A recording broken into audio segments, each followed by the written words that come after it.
Okey. Assalamualaikum warahmatullahi wabarakatuh. Ila hadratin Nabiyil Mustafa Sayyidina wa Maulana wa Habibina Muhammadin sallallahu alaihi wa alihi wa sahbihi wa sallam, wa ila kafatil anbiya wal mursalin wal awliya'i wash syuhada was salihin syakhuna ajma'in, la siyama ila fadlatul Syekh Haji Muhammad Saman Kati rahimahullah ta'ala, walidina wa auladina wa man lahu haqqun alaina lahum minnal fatihah. Fatihah. A'udzu billahi minasyaitonir rajim. Bismillahirrahmanirrahim. Alhamdulillah rabbil alamin arrahmanir rahim maliki yaumiddin iyyaka na'budu wa iyyaka nasta'in shiratal mustaqim shiratal ladzina an'amta 'alaihim ghairil maghdubi 'alaihim waladdallin. A'udzu billahi minasyaitonir rajim. Bismillahirrahmanirrahim. Alhamdulillahi rabbil alamin wa bihi nasta'in ala umurid dunya waddin. Allahumma salli wa sallim wa barik ala sayyidina Muhammadin al-Fatih lima ughliq wal khatim lima sabaq nasiril haqqi bil haqqi wal hadi ila siratikal mustaqim wa ala alihi wa sahbihi haqqa qadrihi miqdaril azim. Subhanaka la ilma lana illa ma 'allamtana innaka antal alimul hakim. Wala haula wala quwwata illa billahil aliyyil azim. Amma ba'd.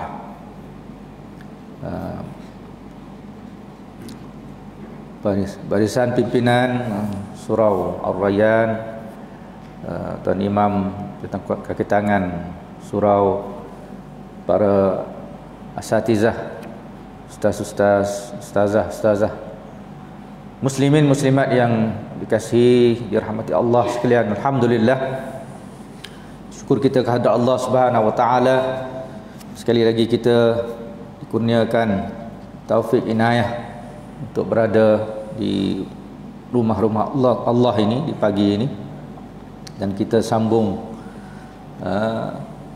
bacaan kita, telaah kita pada kitab tasawuf susunan atau karangan salah seorang tokoh ulama tanah air kita, itu Tuan Guru Haji Muhammad Saman Kati, berasal dari Perak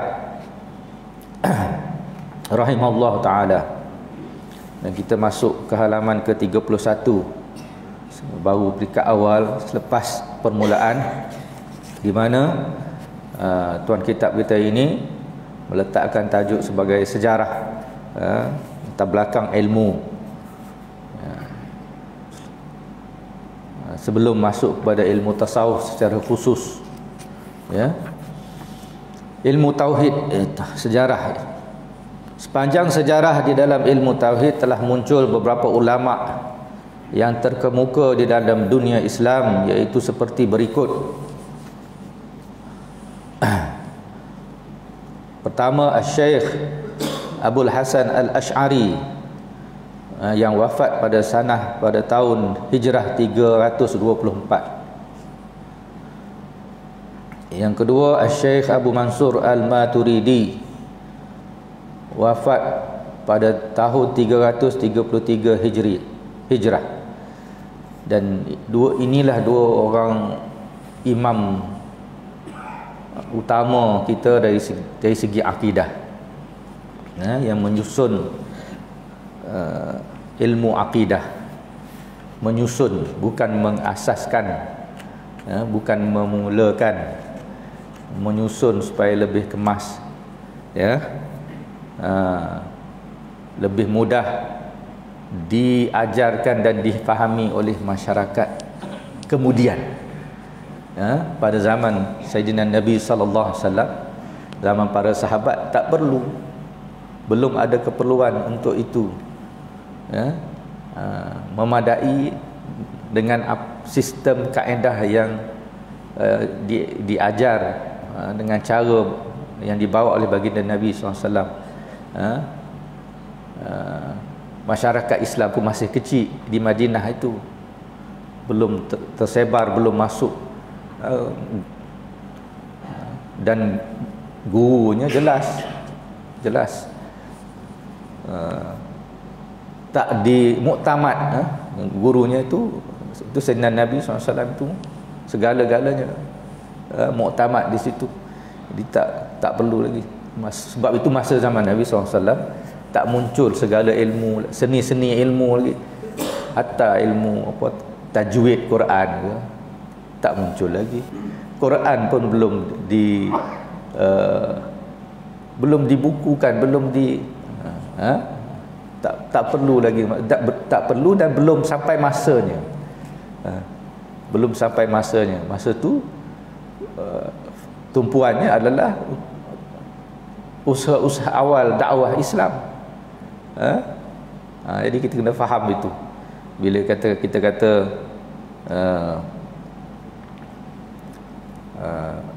Imam Abul Hasan Asy'ari, Abu Mansur Maturidi ini sebagai pengasas, bukan mereka itu yang memulakan sesuatu, tidak, mereka menyusun menjadi satu disiplin ilmu. InsyaAllah orang Putrajaya ni boleh faham aku benda tu, ya. Tapi ada juga yang keliru atau tak tahulah, kelirulah kot. Dia kata kenapa kita nak ikut ini sebenarnya kalau mazhab, kenapa nak ikut imam-imam mazhab? Kita ikut Quran Sunnah lah. Ikut Quran Sunnah. Jadi ini kata-kata yang keliru lah dan boleh mengelirukan. Sebenarnya bila kita ikut apa yang disusun oleh para ulama-ulama yang benar, yang muktabar, jangan pula ikut ulama yang tuan seorang yang kenal. Kita seorang yang kenal, sebut, tanya ustaz dia tak pernah dengar, tanya ustaz tu tak pernah dengar, itu masalah juga. Tapi kalau ulama-ulama yang muktabar, itulah yang patut kita ikut. Nabi pun sallallahu alaihi wasallam sebut al ulama warathatul anbiya. Para ulama itu adalah pewaris bagi nabi-nabi, mewarisi, jadi inilah dua pengasas. Sebab tu kalau disebut Ahlus Sunnah wal Jamaah dari segi akidahnya, inilah dua imamnya, dan diistilahkan juga mazhab mereka sebagai mazhab apa?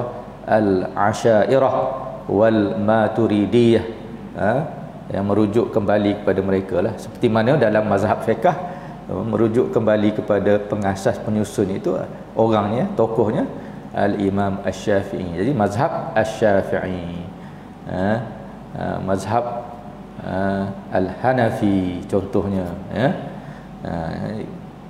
kembali kepada orang yang mula-mula mengasaskan. Seterusnya nombor 3, Syekh Al-Baqillani, wafat pada tahun 403 Hijriah.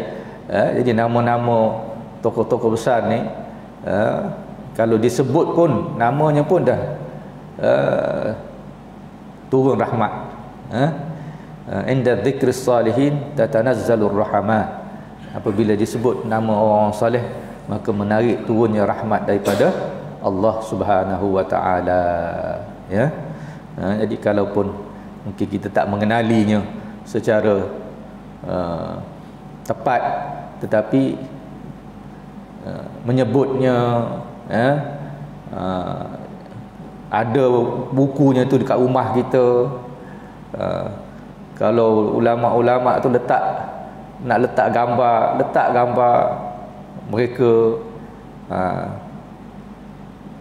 itu semua atas niat dan semangat untuk menarik rahmat Allah, sebagai keyakinan kita mereka ini orang-orang yang dekat dengan Allah. Tak salah lah kan? Kalau tidak mereka yang dekat dengan Allah, siapa yang dekat dengan Allah?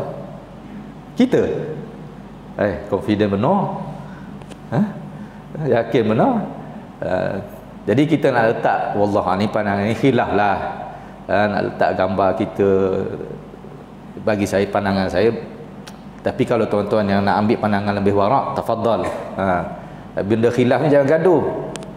Benda yang ulama khilaf ni jangan gaduh. Jadi ada ulama-ulama yang membenarkan, tapi lebih utama letak gambar ulama. Letak gambar ulama, sebab mereka itu sendiri mengingat. Kita tengok kan ada hadis kan, ada asar tengok apa, kita kena apa, cari orang yang kita tengok, cari teman ke, cari guru ke, kita tengok dia tu dah mengingatkan kita kepada Allah SWT. Ada tak orang macam tu tuan-tuan? Dan ada pula orang yang tengok dia ingat dunia. Ada tak? Di kalangan kita ni lah, kita tengok tengok tu imam, ingat semayang lah kot lah. Kalau tengok apa, Pak Gad, ingat parking, mungkin lah. Kan? Ya, biasa tu kan. Jadi ulama-ulama ni mengingatkan kita pada Allah SWT. Tak, ialah Habib Umar radhiyallahu Al-Habib Umar hafizahullah taala, salah guru kita, salah seorang guru ulama yang terkemuka di zaman ini masih hidup, dia sebut itu semangatnya. Jadi gambar-gambar ulama ni ibarat bayangan kepada diri mereka. Ada yang dah meninggal, macam Tok Guru kita ni, Tuan Guru Haji Muhammad Saman Kati. Kalau tuan-tuan pernah tengok poster-poster ulama tanah Melayu, adalah gambar dia, ya, salah seorang. Jadi bayangan zil, zil. Jadi disebutkan bahawa macam apa yang kita ambil semangat yang Nabi pernah sebut kepada Sayyidina Umar Al-Khattab, bahawa Umar ini, Nabi pernah puji Sayyidina Umar ni, ma salaka Umar fajjan illa salaka syaitan fajjan akhar. Umar ni Nabi kata taklah dia lalu satu jalan kecuali syaitan lari cari jalan lain. Hebat Sayyidina Umar. Dia maksudnya bayangan dia tu pun syaitan takut. Syaitan takut. Ini antara murid-murid utama Sayyidina Nabi lah. Kalau murid macam tu, gurunya dah petah lagi. Ya, jadi semangatnya semangat itu. Maksudnya kita letak gambar ulama ke apa tu, ya, syaitan yang jin yang jahat-jahat apa semua pun dia takutlah. Bukan dengan izin Allah semuanya. Dengan izin Allah semuanya. Ya. Kalau tidak tuan-tuan makan Panadol pun syirik. Kalau tuan-tuan yakin yang Panadol tu berkuasa dengan sendirinya, syirik lah. Tapi itu sebab musabab kita.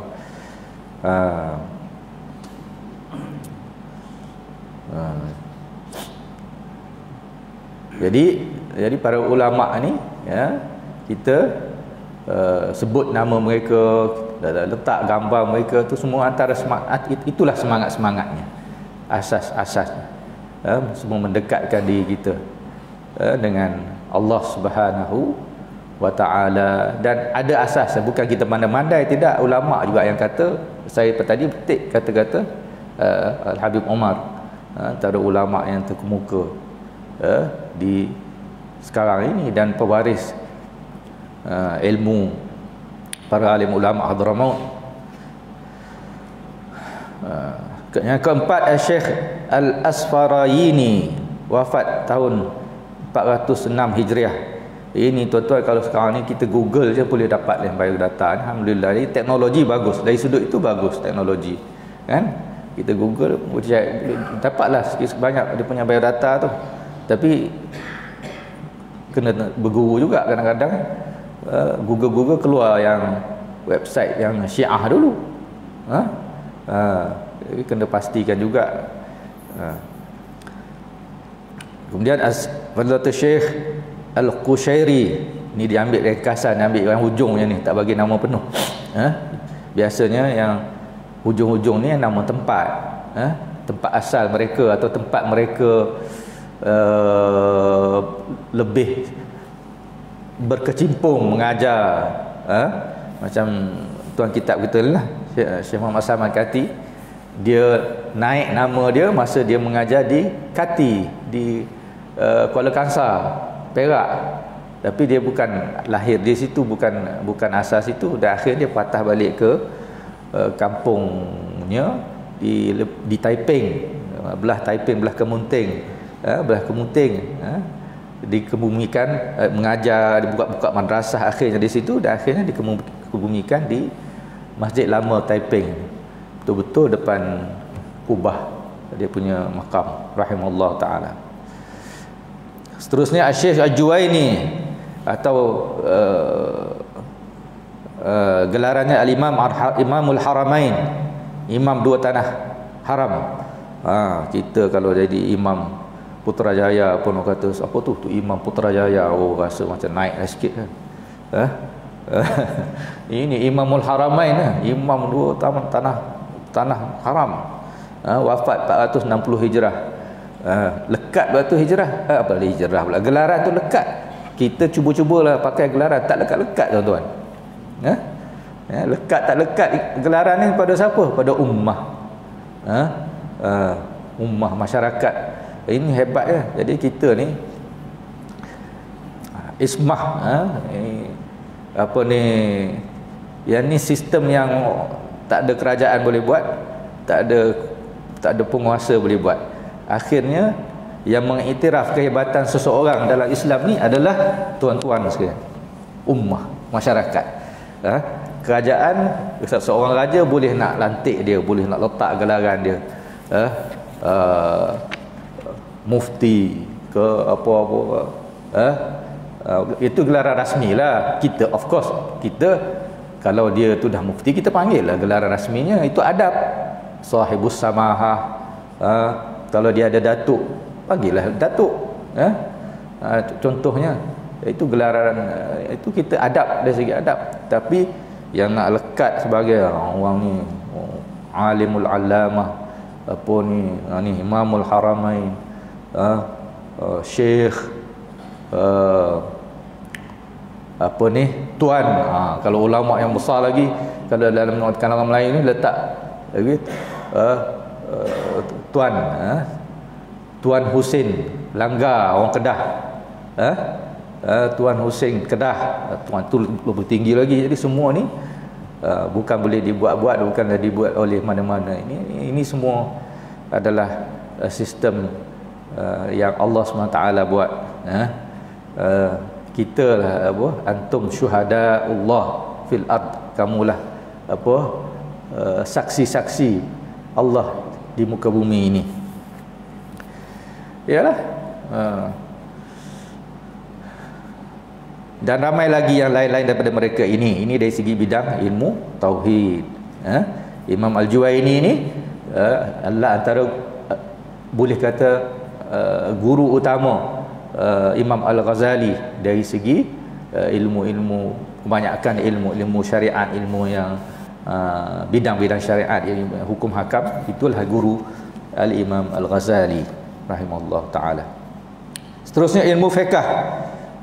Tadi ilmu tauhid ada diajar di surau kita ni, ada kena dalam banyak-banyak kuliah tu kena adalah bab ilmu tauhid ini. Yang kedua ilmu fiqh. Dalam ilmu fiqh pula muncul beberapa tokoh ulama besar seperti Imam Abu Hanifah An-Nu'man bin Thabit. Itu nama sebenar, nama IC Imam Abu Hanifah Nu'man bin Thabit. Kalau buat kuis, siapa dia? Nu'man bin Thabit ni Imam Abu Hanifah lah. Wafat pada tahun 150 Hijriah, awal ya, imam-imam fiqh. Sempat, kalau mengikut riwayat yang kita pelajari, dia sempat berguru dengan beberapa orang sahabat. Jadi Imam Abu Hanifah ni dikira sebagai tabi'in, dikira sebagai tabi'in juga. Mungkin ada khilaf pandangan lah, tapi masih dalam 3 kurun yang awal. Nabi SAW pernah sebut khairul qarni, sebaik-baik kurun aku, thumma alladhina yalunahu, thumma alladhina yalunahu, lepas tu kurun selepas aku, lepas tu kurun selepas aku. Jadi Nabi dah sebut dah, inilah era keemasan sebenarnya, zaman keemasan. Tapi kalau kita belajar sejarah, biasalah kadang-kadang dia guna, ini zaman keemasan Islam ni, zaman yang kemudian tu Umayyah ke, zaman naik empire apa semua, itu dari satu sudut. yang lebih tepat zaman keemasan Islam 3 kurun yang awal lah. Itulah zaman betul-betul. Sebab itu yang betul-betul keemasan, betul masa tu masih pure. Betul-betul pure, betul-betul maksudnya semangat itu masih begitu hampir dengan zaman nubuwah. Nasyid sedap. Zaman nubuwah, era khulafa, Islam laksana api yang menyala. Itu antara nasyid favourite saya lah. Tapi tak berani nak nyanyi kat sini tuan-tuan. Buat suara pun tak berapa sedap. Dunia baru Islam. Tuan-tuan carilah, daripada duduk dengar lagu Lemak Manis saja. Tahu Lemak Manis? Lagu Lemak Manis lah, lagu Lemak Manis. Dengarlah nasyid yang ada semangat sikit sekala. Sekarang ni tu pun mudah, teknologi memudahkan. Google je keluar. Lepas ni Google Lemak Manis pula dah. Orang suruh Google nasyid. Tuan-tuan Google nasyid Dunia Baru Islam. Sedap dia melirik. Zaman nubuwah, era khulafa, Islam laksana api yang menyala. Api yang masih menyala. Jadi itu zaman 3 kurun awal. Cuma tak sama, dia tidak sama. Sebab tu dalam hadis dalam kitab Syama'il Muhammadiyah Imam Tirmizi, dalam bab-bab akhir apabila menceritakan kewafatan, peristiwa hari-hari kewafatan baginda Nabi sallallahu alaihi wasallam, dan ada satu hadis tu, salah seorang sahabat, tak boleh ingat dah, yang terlibat secara langsung dalam proses kebumian jenazah baginda Nabi yang mulia SAW. Dia sebut satu ungkapan, dia kata, tidaklah kami menyapu debu-debu tanah daripada tangan kami, daripada tugas untuk menyempurnakan jenazah Nabi itu, menguburkan jenazah itu. Tidaklah kami sapu tanah-tanah dari tangan kami itu kecuali kami dah rasa hati kami dah berubah. Tak sama dah. Tak sama tuan-tuan. Tak sama kita Islam dengan ada Nabi kat depan, dengan Nabi dah dimakamkan. Jadi 3 kurun yang pertama tu memang zaman yang cemerlang, dan itulah zaman kemunculan imam-imam besar dalam semua ilmu ni sebenarnya. Sebab sebelum tapi yang lebih nampak secara jelas di sini ilmu fiqh lah, ilmu fiqh. Itu Imam Abu Hanifah 150 Hijriah. Kemudian kalau ikut susunan memang macam ni lah. Yang kedua Imam Malik, Imam Malik bin Anas 190 Hijriah. Dan mereka ni pun berguru satu sama lain. Yang jelas yang 2, 3, 4 lah. Itu Imam Malik merupakan guru Imam Syafi'i. Kita dengar cerita Imam Syafi'i berguru dengan Imam Malik, dia kecil lagi, kan? Macam mana dia pergi menghadap Imam Malik. Kemudian imam kita, mazhab kita, Imam Muhammad bin Idris Asy-Syafi'i, Imam Asy-Syafi'i, wafat tahun 205 Hijriah. 205 Hijriah. Ini semua masih awal. Kemudian Imam Ahmad bin Hanbal, kemudian dan Imam Syafi'i ini ada hadis yang para ulama menafsirkan, yang dalam hadis itu siapa yang dimaksudkan oleh Nabi SAW?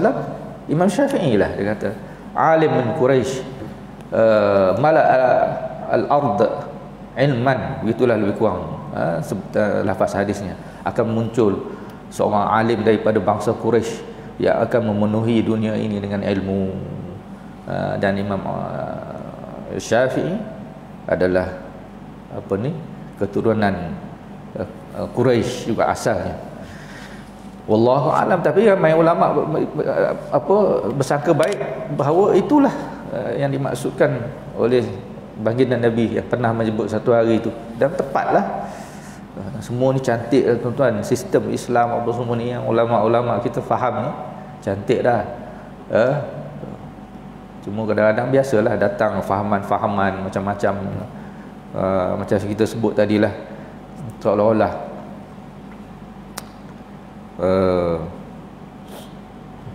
timbul pula kata-kata yang nakal. Kita ni nak ikut siapa? Nak ikut Imam Syafi'i ke nak ikut Nabi? Macam tu. Itu nakal, dan kalau tak silap jahat pun boleh katalah, kalau tak kena betul niatnya.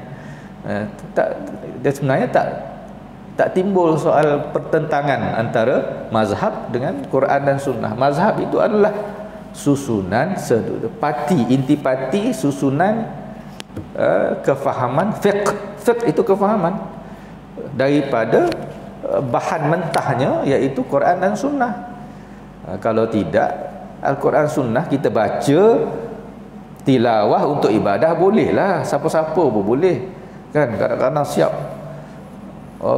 boleh baca apa qiraat, lebih pada satu qiraat lagi, wadduha. Tapi kalau nak suruh keluarkan fiqh agama daripada wadduha tu, itu lain. Nak belajar untuk baca, untuk tu tilawah ibadah, yes. Tu pun kena mengaji juga, bukan boleh pandai-pandai. Pernah dengar sekali kita pun semua hair belaka, semua tepat di hairnya. Tak boleh juga, kena mengaji juga. Tapi yalah, bahan mentah ni Habib Umar juga baru ni saya terjumpa dalam telefon jugalah. Bagus juga telefon ni kalau kena cara gunanya. Dia kata ibarat kalau orang mengaji, tak mengaji tiba-tiba ataupun betul-betul tak mengaji agama ni, dia kata ada satu kisah, wallahu alam lah ni kisah ya tuan-tuan, tapi ulama cerita ni kita dengar lah. Dia kata dekat-dekat nak puasa ni ada orang mengaji kitab, dia jumpa hadis, dia baca, sebab dia tak mengaji, dia baca sendiri tanpa guru. Dia bacalah kitab tu, dia kata lis-saimi farkhatan lis-saimi farkhatan. Dia salah baca sebab kitab tu kitab lama, maklumlah, tak macam sekarang ni cantik ni, masya-Allah. Ni Akademi Jawi buat ni cantik. Tapi kalau kitab-kitab kuning terutama, ataupun tak tunggu kuning lah, banyak lagi yang salah. Jadi agaknya kotor sikit cetakannya, nampak macam ada titik atas ha tu, ada titik, jadi macam jadi kha. Lis-saimi farkhatan. Asalnya lis-saimi farhatan. Bagi orang yang berpuasa itu dua kegembiraan, keseronokan. Farhah ni seronok, kegembiraan yang ringan tu, yang sebab tu orang ada ramai juga orang letak anak perempuan nama Farhah. Bunyi pun sedap kan bahasa Arab ni. Farhah, seronok, keseronokan bagi mak ayah dia, insya-Allah, dunia akhirat, insya-Allah. Farhatan. Jadi lis-saimi farhatan, bagi seorang yang berpuasa itu dua keseronokan, dua kegembiraan. Itu apa? Farhatun indal iftar. Seronoklah bila buka puasa tu. Dia kaki puasa macam mana pun ni, Rejab, Syakban, Ramadan ni puasa 3 bulan contohnya. Ada kan? Kalangan kita, alhamdulillah, kita wakil kita lah kiranya. Kita nak buat tak sanggup. Wakil-wakil kita lah. Tapi senyap-senyap lah, jangan masuk dalam Facebook lah. Takut ni lah, takut tasawuf tak lepas. Fiqh lepas lah, tapi takut tasawuf tak lepas. Hari ke berapa ni? Berapa Rejab? Alhamdulillah, hari berapa kita Rejab? 9. Alhamdulillah, hari ke-9 berpuasa 3 bulan berturut-turut. Berbulan Facebook. Tak payahlah tuan-tuan. salam tahajud. Minta maaf. Tahajud jangan buka WhatsApp lagi. Pagi-pagi tak ada, tak payah. Ya? Tak payah. Tak payahlah yang tu. Tapi kalau nak buat juga tak ada masalah zahirnya. Mungkin dia orang tu jangan pula dia kata kau dah tak ada pahala dah ni. Jangan pula kita pula jatuh hukum, jangan pula. Tapi rasanya janganlah, tak payahlah. Jadi balik cerita tadi. Farhatun indal iftar wa farhatun inda liqa'i rabbih. Atau kama qala Rasulullah sallallahu alaihi wasallam. Kegembiraan kedua sudah tentu pada hari bertemu Allah Subhanahu wa taala. Ini ar-rayyan, babur rayyan, bab syurga, pintu syurga orang yang berpuasa, ahli-ahli puasa. Jadi orang ni dia, budak ni yang mengaji ni, dia salah itu, dia baca farkhah ni kalau bahasa Arab burung, atau mungkin kadang-kadang ayam yang kecil itu pun dipanggil burung juga. Jadi bila puasa, dia panggil kawan-kawan dia buka puasa, dia siapkan untuk siap orang nak buka puasa tu 2 ekor burung. 2 ekor. Setiap yang nak buka ni 2 ekor burung. Jadi kawan-kawan dia pelik kan. Lain macam lah. Buka puasa hari ni selalu cendol je. Cendol ni orang Kelantan lah.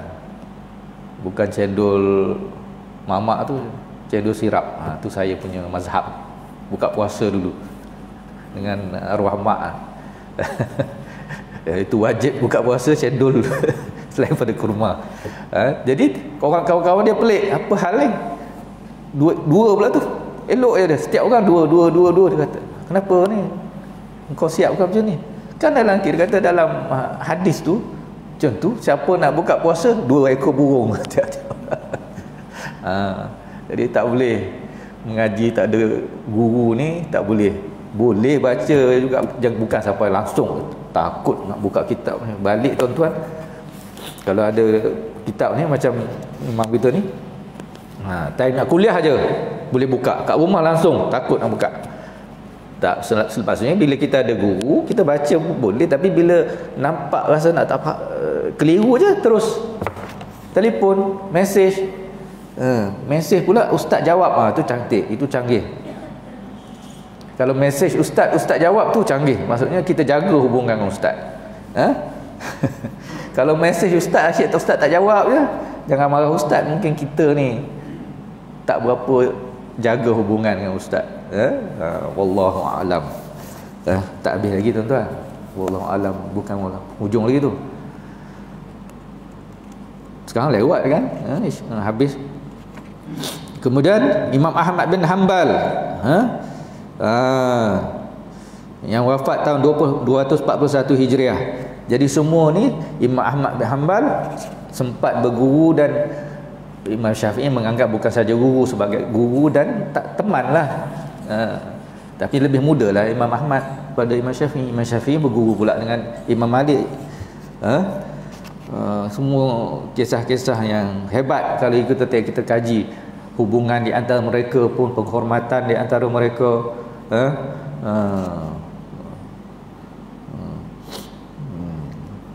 macam-macam lah.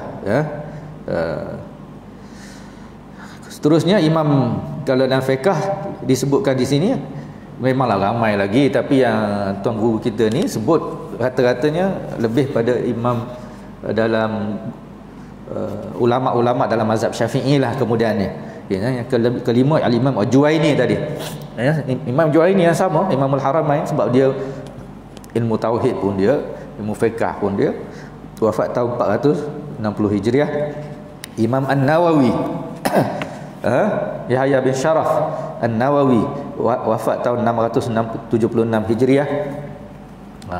Yang ni antara imam yang dianggap dalam mazhab Syafi'i sebagai yang muhakkik, yang memperkemaskan bentuk akhir mazhab Imam Syafi'i ini, Imam An-Nawawi. Yang ketujuh Imam Ibn Hajar Al-Haytami, wafat 974 Hijriah. Imam Ar-Ramli 1400 Hijriah. Ini mensyarahkan lagi, membahaskan lagi pandangan-pandangan yang dibakukan dari satu sudut, dibakukan oleh Imam An-Nawawi dalam mazhab, ya. Jadi kalau kita belajar fiqh dalam fiqh mazhab Syafi'i, antara kitab utama yang dirujuk kemudian ini dalam mazhab Syafi'i ialah Minhajut Talibin Imam An-Nawawi. Tapi kitab Minhaj tu ringkas je. Sebab dia macam kesimpulan daripada mazhab, tapi dia syarahkan balik supaya nak faham, nak amal ni panjanglah pula dia punya perinciannya. Yang tu disyarahkan oleh Imam Ibn Hajar, Imam Ramli, dan seterusnya, Imam Khatib Asy-Syarbini. Antara syarah yang terkenal kitab Minhaj At-Talibin ni, kitab Mughnil Muhtaj, Imam Asy-Syarbini, 977 Hijriah. Kemudian mereka datang kemudian, ya, Syekh Zakaria Al-Ansari 920 Hijriah, datang kemudian. Yang ni gelaran dia Syekhul Islam kalau dalam mazhab Syafi'i. Kalau digelar Syekhul Islam, siapa dia? Imam Zakaria Al-Ansari. Sebab begitu besar sumbangan dan keilmuan dia sampai dapat lekat. Jadi kita sebutkan tadi lekat gelaran, ya. Kalau dalam mazhab Syafi'i, Syekhul Islam ni siapa dia? Zakaria Al-Ansari, Imam Zakaria Al-Ansari. Siapa yang tuan-tuan pernah pergi ke Kairo, bercuti, ziarah makam Imam Asy-Syafi'i, maka dalam masjid, dalam tempat bahagian makam tu, di situlah juga makam Imam Zakaria Al-Ansari, di luar, kat tepi, kat luar, ya.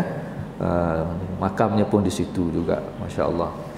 Itu kalau ada kesempatan dunia sekarang ni dah makin gawat, penyakit macam-macam, nak berjalan tu tak macam dulu dah, ya. Penyakitnya, keamanan pun tak menentu. Tapi kalau ada ruang lagi, ini antara yang tepat yang tuan-tuan kena tujulah, nak berziarah, ya, bumi Mesir lah, ya. Bumi Mesir, dan pergilah ziarah kepada Imam Asy-Syafi'i. Ziarah pada makam para alim ulama, para anbiya. Kita yakin kehidupan mereka di alam barzakh, itu adalah kehidupan yang istimewa, sebab mereka orang-orang istimewa, ya. Kita kalau Nabi SAW ajar kita ziarah makam mak ayah kita pun, kita ziarah mereka seperti mereka masih hidup. Bagi salam pakai gelaran yang kita panggil mereka masih hidup.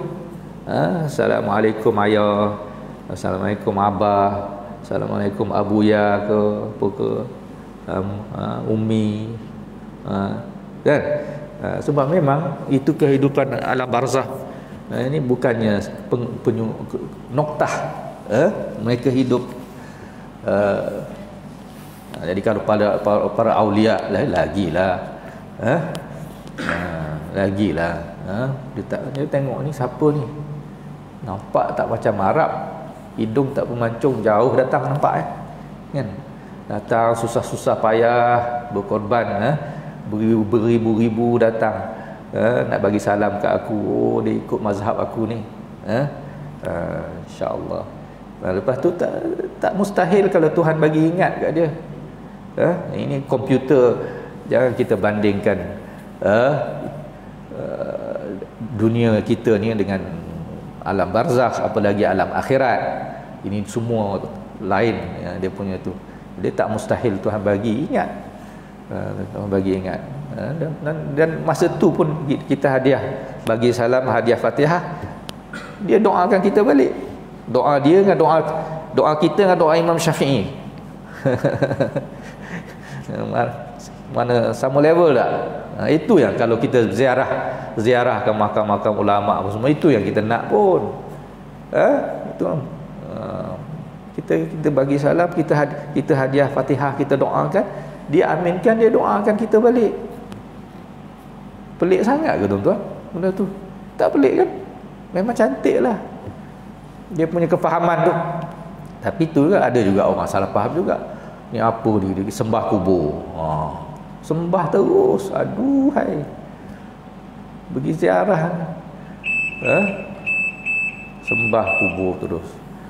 Syirik. Kuburiyin. Dia pandai-pandai label pula. Pandai dia adakan label. Melabel-label tak boleh. Dan banyak lagi ulama-ulama besar di dalam mazhab Asy-Syafi'i. Betul ke jam? Sikit lagi ya. Boleh terus solat. Lepas ni. Dan banyak lagi ulama-ulama besar dalam mazhab Asy-Syafi'i sampai ke masa ini. Beratus-ratus bahkan beribu-ribu kalau hendak dicatat nama-nama mereka dari tanah Mekah, Mesir, India, Malik Bahari ya, contohnya tuan kitab apa tu? Fathul Muin ya. Malik Bahari. Yaman ramailah. Safinatun Najah, Muqaddimah Al-Hadramiyah. Thailand, Patani. Syekh Daud Patani, Syekh Ahmad Patani. Ini ulama-ulama Syafi'i. Indonesia, Malaysia. Masuk tuan kitab kita ni lah. Yang mana ulama-ulama ini pendukung mazhab Asy-Syafi'i di bahagian ilmu fiqh dan gigih sekali mempertahankan akidah Ahlus Sunnah wal Jamaah.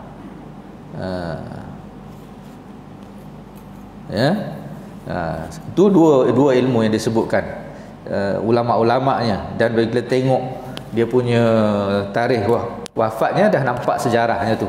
Sejarahnya. Ilmu tasawuf di bahagian ini pula muncul beberapa ulama-ulama besar seperti Imam Hasan Al-Basri, wafat tahun 110 Hijriah, sempat berguru dengan Imam Sayyidina Ali bin Abi Talib. Sayyidina Ali bin Abi Talib, Imam Hasan Al-Basri. Jadi kalau kita tengok ada orang buat poster sanad kerohanian dan sanad tarekat Ba'alawi, ulama-ulama yang keturunan dia punya mazhab kerohaniannya adalah Ba'alawi. Dan itu antara mazhab kerohaniannya yang masyhur yang hari ini, yang kalau Habib Tuan Said tu dia buat dua cabang macam tu. Cabang yang pertama pergi kepada Sayyidina Husin, turun daripada Sayyidina Ali kepada Sayyidina Husin bin Ali lah. Lepas tu turunlah kepada anak cucu zuriat keturunan Rasulullah SAW. Tapi cabang yang kedua ni turun kepada Imam Hasan Al-Basri. Tapi ke atas lagi dia dah bertembung balik, dia dah bercantum balik. Sebab tokoh besar yang dalam mazhab kerohanian Ba'alawi ni, itu Al-Faqih Muqaddam gelarannya, Ustaz Al-A'zam Al-Faqih Muqaddam Muhammad bin Ali Ba'alawi. Dia ambil juga daripada guru-guru yang turun belah daripada Hasan Al-Basri ni. Termasuklah Imam Al-Ghazali, daripada yang jalur yang sebelah sini. Kemudian jalur yang sebelah keturunan tok nenek dia dia memang keturunan Sayyidina Husin. Cantik tuan-tuan, cantik kalau kita nak ni lah. Tapi kalau sekarang di Indonesia riuh juga, ada kontroversi, ada juga orang yang cuba tuhmah kata ni tak ada, terputus sanadnya yang belah Sayyidina Husin ni. Yang beratus berpuluh-puluh ribu zuriat keturunan Sayyidina Husin ni tak pertikaikan, mereka jaga ben semua. Tiba-tiba ada orang yang datang kemudian ni nak cari lagi. Itu masalah, problem kan. Kalau nak cari yang tak elok, benda yang elok macam mana pun dia masih cuba nak tak elokkan. Nauzubillah. Sebab tu ilmu ni ada kaedah dia. Pada masa yang sama ada, yalah, ilmu kalau ikut ilmu yang bab ni tak payah sebenarnya husnuzon pun boleh kata tak payah husnuzon. Tak, husnuzon sentiasa kena ada, tapi dari segi ilmu tu pun dah jelas. Kalau dicampurkan dengan husnuzon apatah lagi kan. Cantiklah Islam ni. Tunggu buat, nak buat tak buat je. Cantik tu, sangat cantik lah. Setakat mana kita larat nak amal je. Allahumma fa'alna bima 'allamtana wa 'allimna ma yanfa'una wa zidna 'ilma. Allahumma arinal haqqa haqqan warzuqna ittiba'ah wa arinal batila batilan warzuqna ijtinabah wa la taj'alhu multabisan 'alaina fanadil waj'alna lil muttaqina imama. Allahumma ati nufusana taqwaha wa zakkiha anta khairu man zakkaha anta waliyuha maulaha wa la hawla wa la quwwata illa billahil aliyyil azim. Sallallahu ala sayidina Muhammadin wa ala alihi wa sahbihi wa baraka wa sallam. Walhamdulillahi rabbil alamin. Taqabbalallahu minkum. Fatihah. Subhanakallahumma wa bihamdika asyhadu an la ilaha illa anta astaghfiruka wa atubu ilaik. Allahumma salli ala insana fi khusl alladziina amanu bis salihat tawasaw bil haqq tawasaw bis sabr. Astaghfirullah.